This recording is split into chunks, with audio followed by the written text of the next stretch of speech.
How many people have heard of the Ricardo-Barrow effect? So pay attention, this is one of the things where people come back at the end and ask questions. If nothing else, this is, I think, the crowding out effect from an exam standpoint is high priority, high likelihood of being tested, so you must understand that. Ricardo-Barrow effect is part of the course, but it's lower probability, so you can survive without knowing this, but since you are here, you might as well learn what it's about. So the first thing is just knowing the definition of the Ricardo-Barrow effect.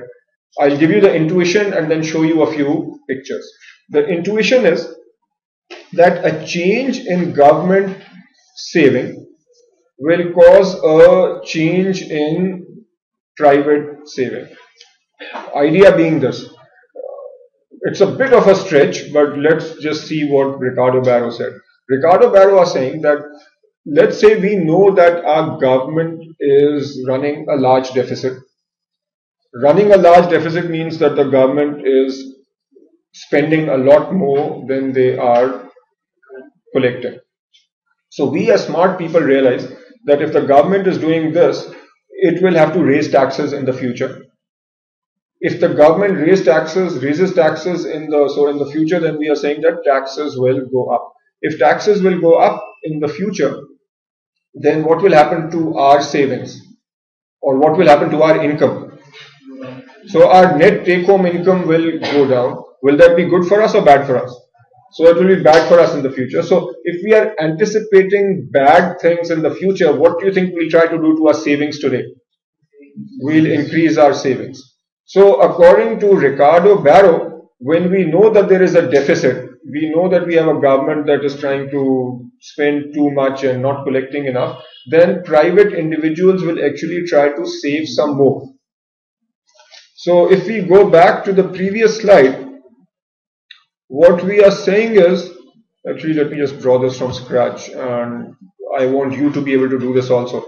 So what we have over here is, so this is our aggregate, this is our demand for loanable funds, this was our supply for loanable funds. What we are saying is, and then what happened because of the deficit? We said that because of the deficit, this was the total private supply of loanable funds. Because of the deficit, this shifted to the left. But according to Ricardo-Barrow, if people realize that there is going to be a large tax in the future, then the savings will increase. If private savings increase, then what happens to this private supply of loanable funds? It will shift to the right. So the private supply of loanable funds will be shifted to the right. And then there is a deficit. Where is the money for the deficit coming from? From the new private supply of loanable funds. So from this line 2 that shifted to the right. So the deficit then would be taken away from that. So then what does that say? That says that so will the interest rates go up and will the supply of funds come down? It depends on how much more the savings were. Are you with me? So the private supply of loanable funds went to the right, and now the deficit is being met from that. So interest rates still go up, but not by as much, and the quantity of funds goes down, but not by as much. Do you get the point? So it's negating the crowding out effect. So let me just finish this point and then I'll get back to this. If we take an extreme, this thing called Ricardo-Barrow equivalence. Ricardo-Barrow equivalence says that the additional saving is just enough to completely cancel out the deficit. So according to this Ricardo-Barrow equivalence theory, the additional savings, people know that the government has a deficit. So then people know that there will be a big tax in the future. So people save enough more to completely cancel out the deficit. So if this theory is correct, then effectively there will be no crowding out effect, because the increased savings are just enough to, buying government bonds essentially means lending money to the government. So if we increase our savings enough to meet the deficit, then that is saying that the right shift in the private supply of loanable funds is just enough to cover the deficit. So when there is a deficit, then what will happen? We will shift back to the original point and there will be no crowding out effect. But what does the real world empirical data tell us? Empirical data tells us that there is still some crowding out effect, which means that even though we went from point 1 to point 2, after there's a deficit, we end up at this point over here. So interest rates do go a little above where they were, and the loanable funds go a little down relative to where they were. If you got this, great. If you didn't fully get it, step 1 would be to just memorize these terms. And step 2, then you can stay back after class and we can again draw all these diagrams, or you can go back and rewind and play this segment of the lecture. What are generational effects? So again, I don't think this is hugely important, but I think it's very interesting. It's I think 2-3 paragraphs in Schwezer and a couple of pages in the curriculum. As long as you understand all these bullet points, you are in good shape. What does the term generational accounting mean? The point is this. Obviously, this has something to do with generations and something to do with accounting. Have you ever wondered that, let's just take a US-centric view. Every generation is paying some taxes, and at least in developed countries, the government makes some commitments to every generation. So, for example, in the US or England, there is this concept of social security. There is this concept that after you are above a certain age, the government provides healthcare. So if the government is making a commitment to a given generation about the sort of benefits they will get when they retire, do you think those benefits have a cost? Clearly those benefits have a cost. And using a concept called present value that we will start studying in the next class, we can quantify what the cost of that benefit is. Is that benefit a government obligation? Yeah, if the government promises that we are going to pay your retirement healthcare when you retire, that's a government obligation. That obligation comes at a cost. So there are certain costs that the government is promising. Where should the government get money from? Where will the money come from? From taxes. Okay, so a given generation, let's say the current generation, is paying taxes. So there is a certain amount of taxes that they are paying, and let's say that is the amount of revenue that is coming from those people. And then the government has made certain obligations to those people, and let's say that obligation is represented by the present value of the obligations. For simplicity, forget the present value. Let's say that there is a certain cost of obligations, there is a certain cost of revenue. Is it possible, do you think, that the amount of obligations quantified is greater than the revenue that's being collected? So, and this actually has been shown that in most developed countries, the revenue or the taxes that are being collected from the current generation, the monetary value of what is being collected is less than the obligation that the government has. So the promises to these people, the value of that is more than the revenue that's being collected. Is that a problem? Yeah. Yeah, that is actually called the social security time bomb, because if the government is making obligations or taking on obligations that are greater than the money collected, then who will pay for that? The future generation, exactly. So that's what is called the generational imbalance. So unfortunately, the future generation can't vote.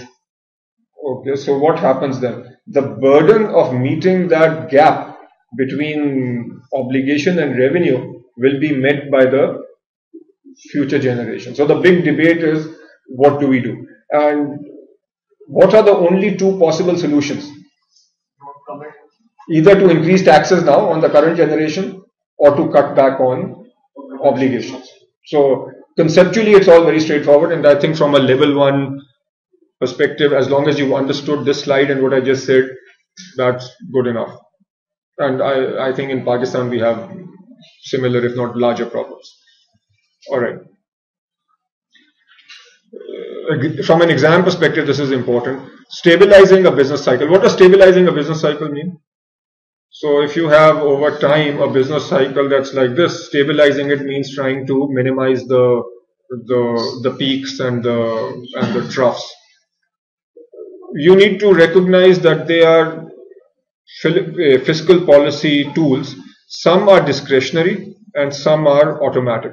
What does discretionary mean? This is where the government actually takes some action. So the government actually has to pass some law to increase taxes. So if the government is thinking about imposing a value-added tax, is that discretionary? Yes, that is discretionary. That has to go through a whole, the Congress needs to approve, or in our country, the National Assembly and then the Senate needs to approve. So discretionary means where people think about it, decide what to do, and then pass the law. What's automatic fiscal policy? These are fiscal policies that are triggered automatically. And we are going to see examples of these. These are triggered automatically by the state of the economy. What's an example? A fall in income decreases tax revenue. When you are in this recession, what do you think is needed to boost the economy? So do you want to decrease taxes? Notice that most taxation is depends on salaries. When you are in an economic boom, are salaries high? So if salaries are high, are taxes high? So taxes will also be, obviously taxes are both in terms of percentages, and also taxes are progressive, generally speaking, which means that the more you earn, the higher the tax bracket you are in.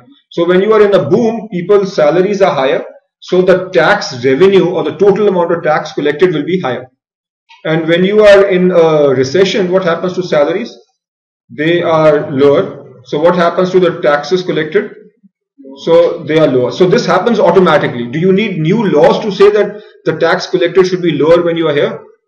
So this is happening automatically because the tax rate is fixed, the tax code is fixed, and when you are in a recession, automatically salaries are lower, and therefore automatically the taxes become lower, and that therefore is called automatic fiscal policy. So changes, okay.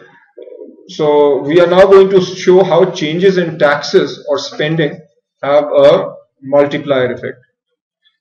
This is also important from an exam perspective. What is the government expenditure multiplier? When the government spends money, does that boost aggregate demand? Yes. Remember, aggregate demand, one of the components of aggregate demand is the how much the government spends. So all we are saying here is if government expenditure goes up by 1 unit, aggregate demand will go up by more than 1 unit. Let's say in our example it goes up by 2 units. Why is this? The reason is, let's say the government spends more money on building a highway. So if the government spends $1 on building a highway, immediately government spending goes up. But then all the people working on the highway, do they have more money? Yeah. They have more money, so then they can spend more money. And when they spend more money, does that also increase aggregate demand? It does. So the point is, without going into too much detail, a 1 unit increase in government expenditure has a more than 1 unit increase in aggregate demand. Consumers have more money and hence consumption increases. So that just explains why aggregate demand increases by more than 1 unit. So what's the government expenditure multiplier in my simple example? What's the multiplier? 1, 2, 1.5, 3.5. So in my example, the multiplier was simply 2, because a 1 unit increase in aggregate demand had a 2 unit increase in aggregate demand. You won't have to derive this. All you need to know is that when government expenditure goes up, aggregate demand goes up. Okay, what about the autonomous tax multiplier? This says that the decrease in taxes increases disposable income, which increases consumption expenditure. So, and a tax decrease of 1 unit causes aggregate demand to increase by more than 1 unit. So what this is saying is, if the tax goes down by 1 unit, do you think that will increase aggregate demand? Yes, because if the tax is less, now you have more money. If you have more money, what will you do with that money? You will spend it, and then whoever receives that money can spend it more. So a decrease in tax of 1 unit will cause aggregate demand to increase by more than 1 unit. Let's say aggregate demand increases by 1.5 units. Don't need to go into the details of this, just take it as a given that GEM is greater than ATM. What does GEM mean? So the government expenditure multiplier, which in my example was what? It was 2, is greater than the autonomous tax multiplier. What's the ATM in my example? Yeah, the ATM in my example. So ATM is 1.5 and the GEM is 2. So just take it as a given that the boost in aggregate demand from increase in government expenditure is more than the boost that you get by decreasing taxes. So let's just take this. Then what do you think BBM stands for? A balanced budget multiplier. So I'm going to show you that a balanced budget multiplier is going to be positive. Why? So how do you have a balanced budget? If your government expenditure goes up by 1 unit and your tax goes up by 1 unit, do you have a balanced budget? Actually, assuming you started with a balanced budget.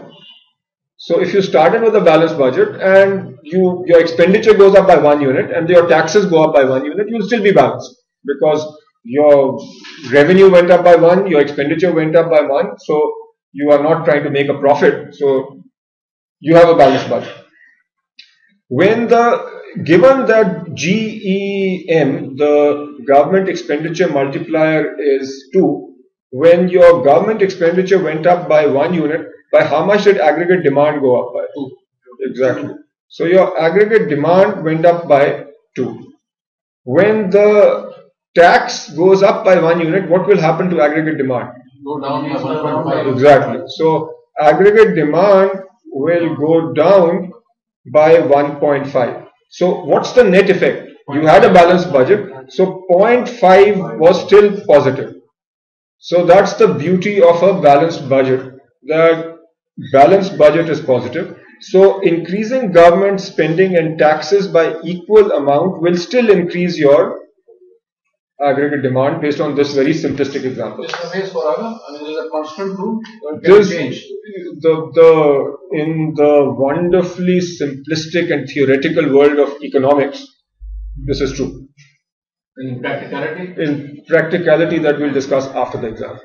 Okay, right now we are just trying to do stuff related to the exam. So that's a after classroom discussion.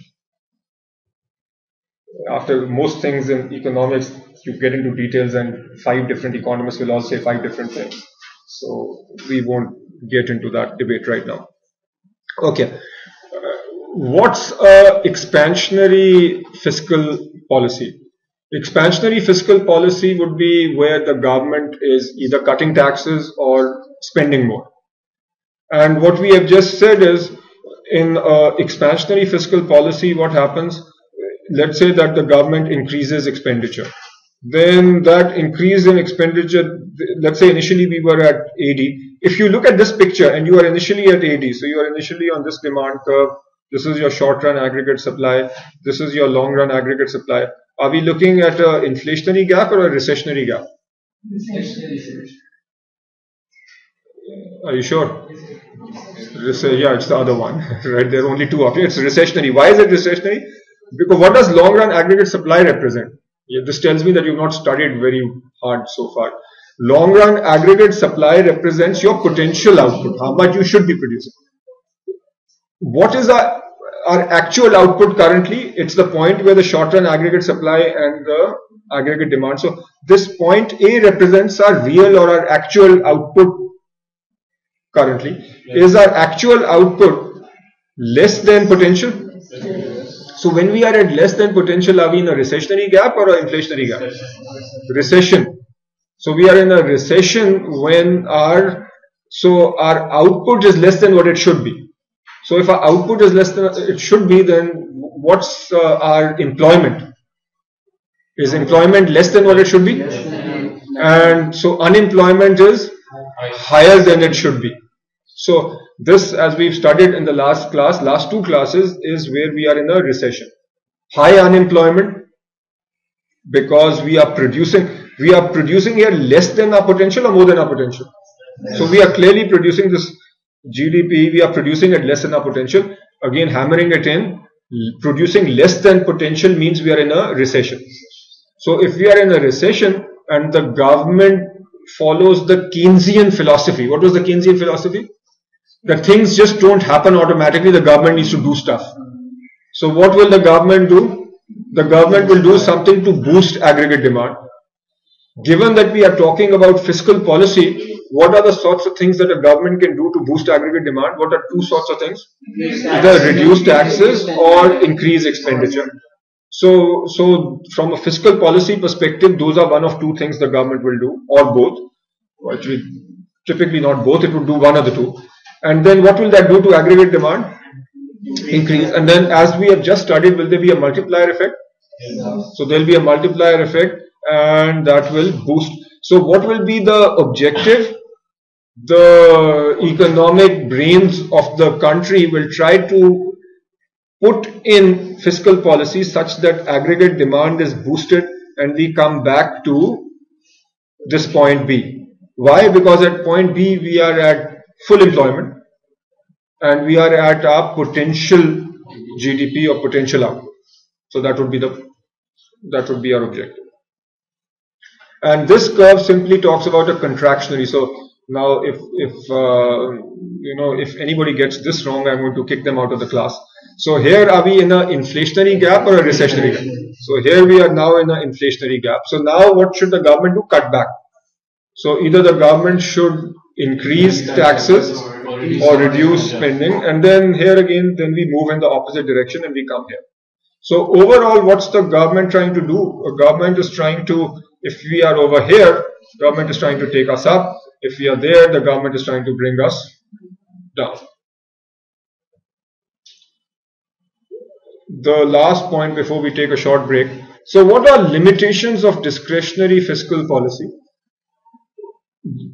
Again, this is more complicated than it's made over here, but I think from an exam perspective, knowing these 3 points is enough. There is a recognition delay, an administrative or lawmaking delay, and an impact delay. Let me give you an example. Recognition delay means, do you think a government can immediately tell that yes, we are in a recession? It takes time to get the economic data, and even economists will disagree sometimes. Are we in a recession? Are we going to get into a recession? So it takes time to recognize where in the economic business cycle you are. It doesn't just happen automatically. So it takes time to recognize. Then let's say you recognize you are in a recession and something needs to be done. You need to cut taxes or you need to increase spending. Do you think the Congress or the equivalent National Assembly in our country and the Senate will all be able to just quickly pass a new law saying that, okay, let's cut taxes? It takes a long time. That time is called what? Administrative or lawmaking delay. Remember, we are talking about discretionary fiscal policy, which is fiscal policy that has to come about because of some thought process and decision making and so on. So administrative or lawmaking delay, this takes time. And then let's say that you cut taxes. The moment you cut taxes, do you think, boom, the impact will be immediate, or will it take time? It will take time. So anytime you have discretionary fiscal policy, it can take a long time. We don't need to get hung up in the details of exactly how long it takes, but at the very least, we should all recognize that it takes time. If it takes a lot of time, is it possible that by the time the impact of your policy is in place, you moved anyway out of the recession and are now in a boom? Is that possible? So that is possible. So then by the time your policy takes effect, you don't need that policy. So that's a big risk with discretionary fiscal policy. Again, this topic is much more complicated than it sounds here, but from a CFA level 1 exam perspective, this amount of knowledge is good enough. Alright, so we will actually take a break now and resume in about 15 minutes. So 7:40 we'll resume.